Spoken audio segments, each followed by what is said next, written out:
Hello. Welcome to the Warrior Commission Now. This is where we talk about practical ways to live your Warrior Commission now, your unique commission from the Lord. I'm Christine Caston. And I'm Sharon Rudolph. And Sharon and I have been living in our personal commissions for a while. We actually encourage people on an ongoing basis to develop as warriors and discover and live in their unique God-created commissions in a community called the Warrior Commission. We are we'll include a link to it in the text that is below this video, so you guys can find it. But just wanted you to know that these video chats are actually conversations that started through weekly calls between Sharon and I, working together in the Warrior Commission. We have weekly calls and we talk through the stuff, the details of things moving forward. But we also talk about life, and we talk about our relationship with God, because that's really at first and foremost what our community is about. That's a value in who we are. And so these weekly calls between Sharon and I were so rich. We talk for hours every week. And like I said, we've been doing this for years. So we just felt like it was a time now. We felt like God said it's time to encourage others with the treasures that we've discovered. And that's what we're doing. So today's topic is get your brave on. And this is a saying that I say a lot within our community, just, hey, it's an opportunity to get your brave on. It's an invitation to get your brave on, and to take a risk. And for some people, risks are different. Like for a person who's an extrovert, it is not risky to talk in a small group of people that they don't know. But for an introvert, that is a very big risk a lot of times, because they feel like they're just really putting themselves out there, and it feels a very vulnerable place. So when we talk about getting your brave on, we know that that's different for each person. And so really it's a value of taking risks. So Sharon, what would you have to say about the idea of getting your brave on, or get your brave on, and the value of taking a risk? I love it when she does that, because it usually means something good's coming. She's just like assimilating everything God's saying to her heart. Yeah. So the last call we did, my headset went out. Yes. And ironically, it was about why being a warrior, why a warrior, not a soldier. Yeah. And we were talking about what makes a warrior different. And we got to do that. We got to be a warrior on that call. So here we are doing live webinars, which having the conversation with Christine, this is fun. I love this. And I can talk. Any of my friends will tell you I can talk. But the whole live in front of people, and yes, and then the headset goes out. But I'm all in. Mm-hmm. And Jesus is worth the risk. Jesus is worth the risk. And having that relationship with him makes it worth it. But that doesn't mean you don't feel it. Right. you still feel the butterflies in your stomach. You still feel the antsy and the, oh gosh, what if, and all that's going on in the physical body. Mm-hmm. But in this place of warrior, you keep your eyes focused on the prize. And that is honoring the King. Yeah. So risk is different for every person. And the cost of the risk is going to be different for every person. Mm-hmm. But the prize is what is so wonderful and beautiful to be able to focus on, and to develop that relationship so that you can receive the prize. There are a lot of people who know all about Jesus, but they don't know how to receive everything they have for him. Mm-hmm. And even that, moving from how they do their Christianity into a fullness, which is what Jesus said he wants us to have. I came so you can have life to the full, have life abundantly. Abundantly, yes. But moving into that abundance, that's risky. In that it is new and it is different. It's unknown. Hey, It It's is unknown. unknown. Yeah. So we as a planet are getting to do lots of unknown and brand new. So you're getting so much fun practicing. So risk is most manageable if it is chosen and if it is practiced. Yes. Yes. If it is chosen and practiced. And we can do this. Absolutely. Well, and I think the other part too is where you're taking the risk is also a big key part or key component of how big the risk may feel. You know, and that's one of the things in the Warrior Commission that we really we're really diligent and intentional about is creating a safe place for people to take risks. You know, and you know, basically, you know, we feel like if something glitches like the last last video, that's okay. You know, it's a learning curve. It's an opportunity. It was an opportunity for me to step in and fill the space that Sharon was no longer able to fill. And it's hard to have a conversation with yourself. And so, so, you know, so it's a place to practice, but part of taking the risk is also knowing and trusting, hey, God, you're going to give me what is needed in that space. And he did, you know, he did. I mean, it was just a short segment of time, but I think it was a great example of what it is to get your brave on and to know that there are things that may not go as you expect, but rather than letting that completely tank you, you know, and throw you into a place of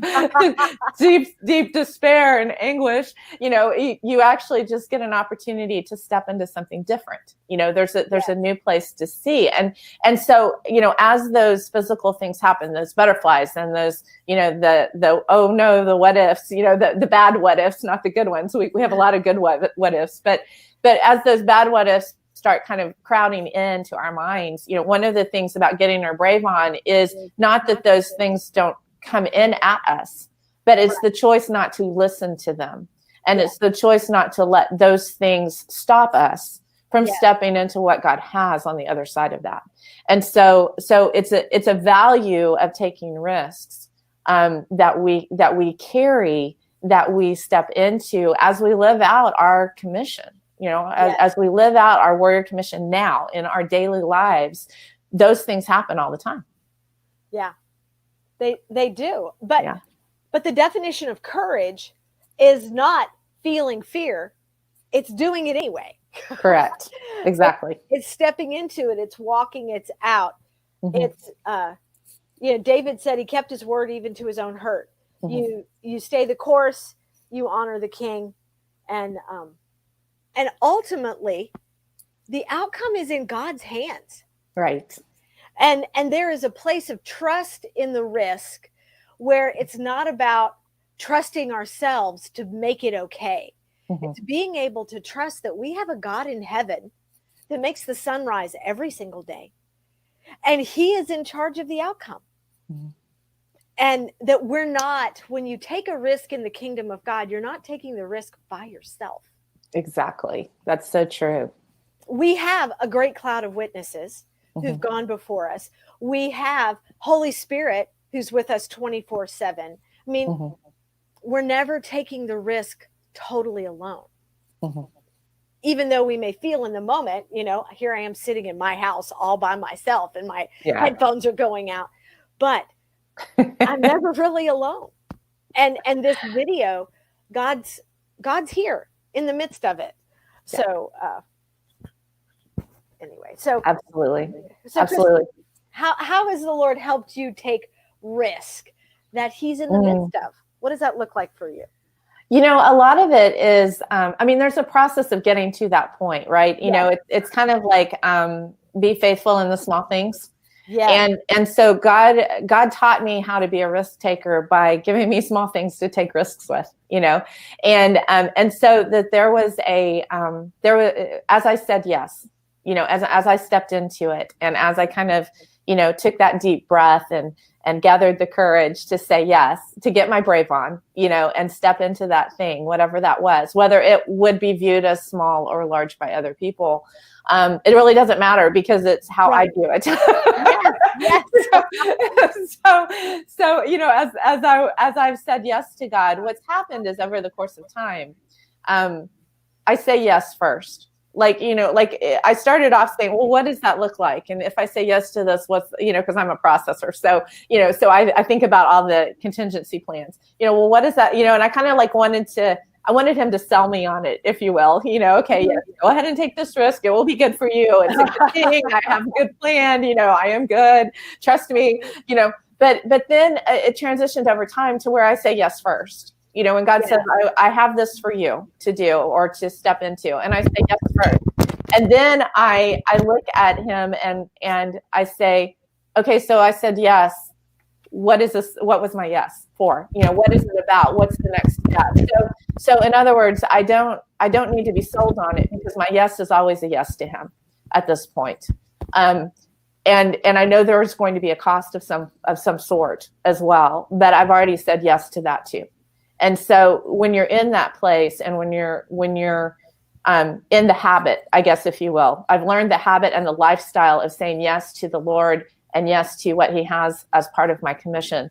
And so therefore I step into that, and getting my brave on still happens. I still have to gather courage, but I already know that my yes is a yes. And so it's just a matter of stepping into it from that point.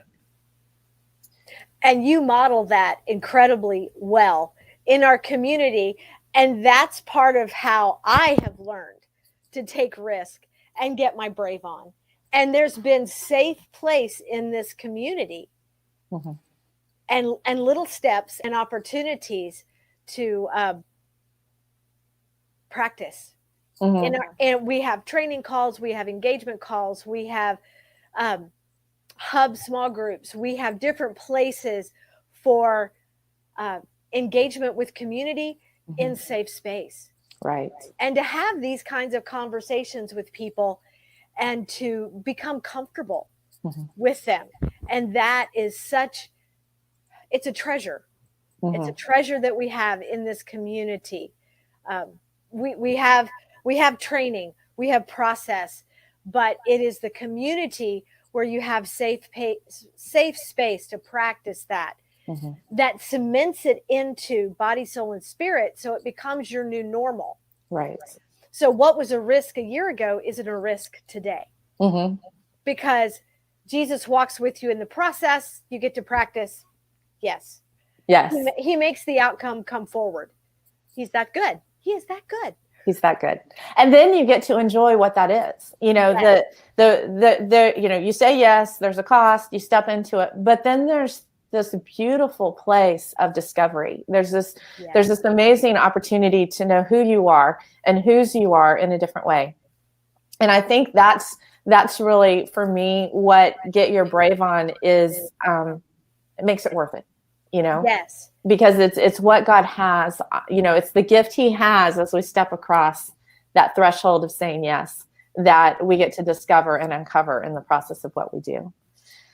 So we are out of time, unfortunately. Thank you guys for joining us today.